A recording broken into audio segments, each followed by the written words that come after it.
So we're now doing evening stables where all the staff come back from their lunch break. They all muck out the 4 horses that they look after and brush them off and make sure that they have got everything that they need. And as you can see, I've just been trotting up a few horses that have had minor niggles from this morning or ongoing problems that I just want to see how they're progressing, and also sorting out what work they're going to be doing tomorrow and for the next couple of days. Afternoons are slightly less frantic, there's slightly less going on, so it's just a good time to see the horses out and see their general condition, and also just to wander around the yard and make sure that everything else is okay and that all the staff are doing what they're supposed to be doing. Very unusual sight. So if we have a wander around now and see what we can find.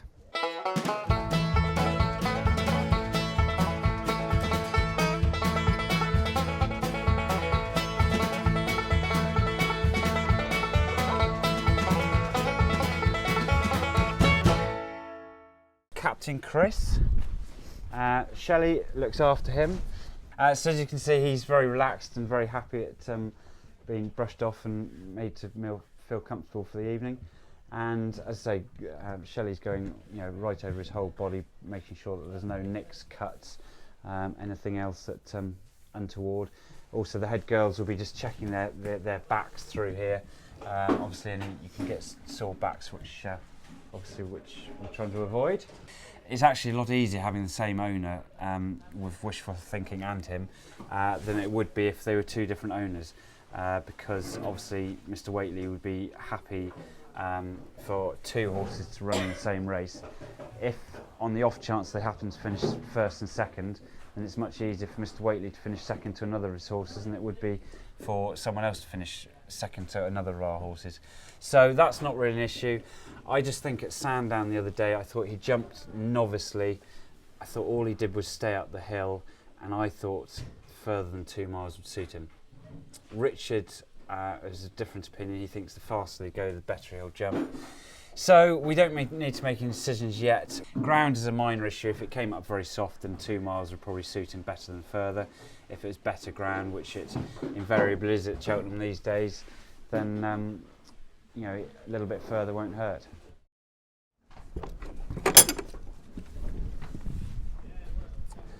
So here's Menorah and Kaylee, who looks after him.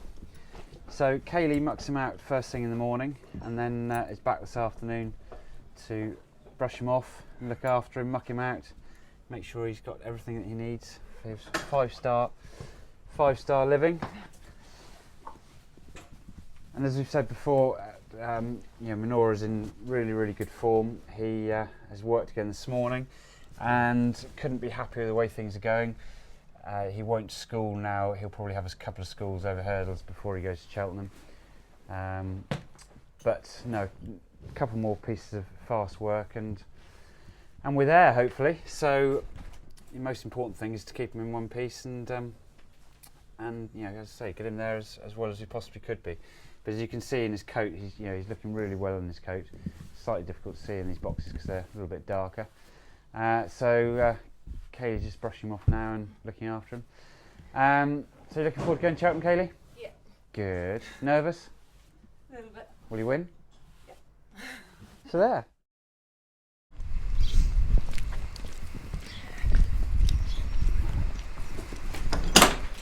Undoing the bottom bolt when you're already in here.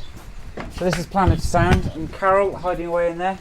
If you come down here, this side, Carol. So this is Carol, who looks after Planet Sound. Carol is also one of our 2 head girls, so she's in charge of 55 horses essentially.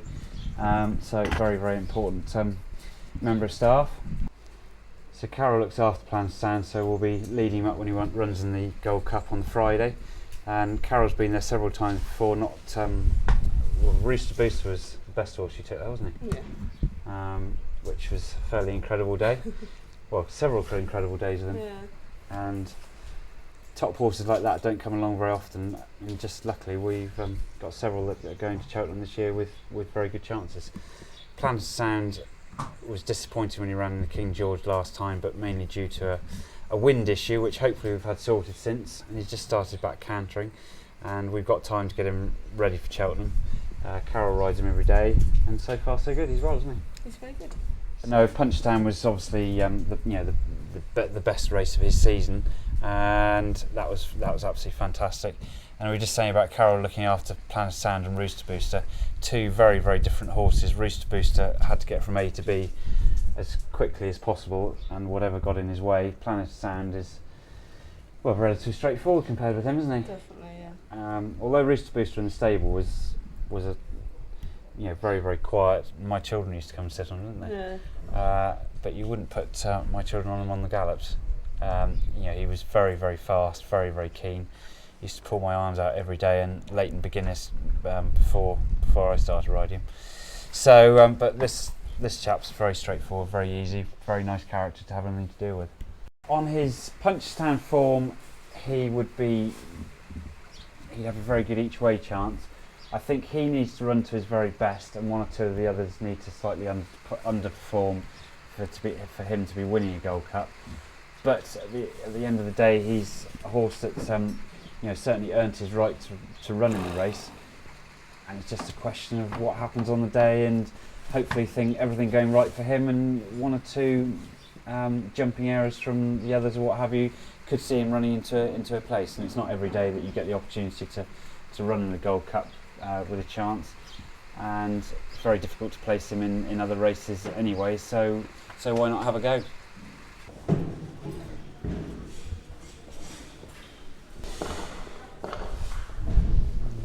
So this is Jack, our Yorkshire resident wacko Jacko, who moonwalks between stables when he's feeding. He's also got a very good voice, so hopefully he'll do a bit of singing for us as well. Let's hit it.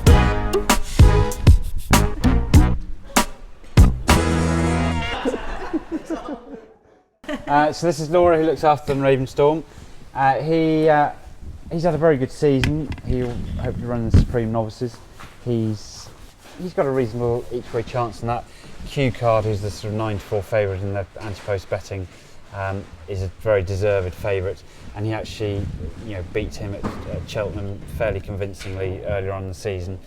And realistically, there's no reason why that form should be reversed. We didn't have any excuses that day. We ran up to our form. Q Card's an exceptionally good horse.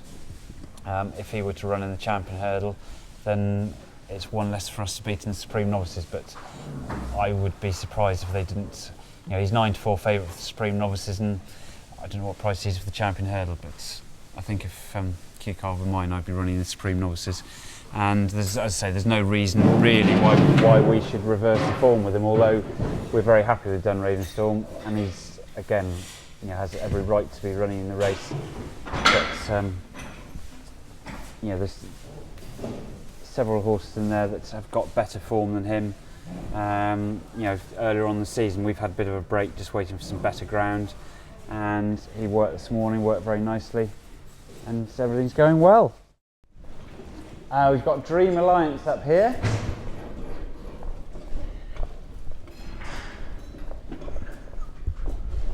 Even got the coat on. So here's Dream Alliance, who we've already seen with Claire, who looks after him. You've seen him hunting last week. He's in great order. We were standing here sort of about a week ago discussing his future, or not really coming up with anything very intelligent or much of a plan. And Claire actually suggested possibly running in the cross-country chase at Cheltenham, which could be ideal for him. It's a different type of race, they're jumping different obstacles, and it's just something different than the conventional chase fences, and hopefully something that might interest him and perk him up. He's had 2 days hunting now. Claire's ridden him both days, and they've both gone very well. He's come back very happy from them. He did a sort of quiet piece of work this morning, and he seems really well, although his form has tailed off a bit. He's always been in good form at home, so it's slightly difficult to tell until he gets to the races. But the hunting has certainly helped. He'll have another day's hunting, probably the week before, or even a couple of days before he goes to Cheltenham, because just for, as I say, something different. But Claire, he's been really good hunting, hasn't he? Yeah, he has been very good. Couldn't ask for a better hunt horse, No, really. Very sensible. So we know he's got a job after racing anyway. horses that get bored of racing, tend to be a bit older. They've been around the block. They've had lots of hard races, which he has had several hard races. But the strange thing about him, to a certain extent, is that he's maintained his form at home. He's maintained his enthusiasm, or seemingly, for all his work at home. He's working just as well now as he always has done. It's literally when he gets to the races that he has been downing tools. So for as much as the hunting and doing different things around the farm and different exercises with him can only help him mentally, sadly we don't actually know until he gets to the race course whether it's worked or not, because at home there's been no indication that he's been bored, fed up, call it what you like. But as I say, at home he goes around with his ears pricked, goes off and does what you ask him to do. So until he runs, we don't know. But we've tried and done what we think is our best for him, and hopefully that's enough.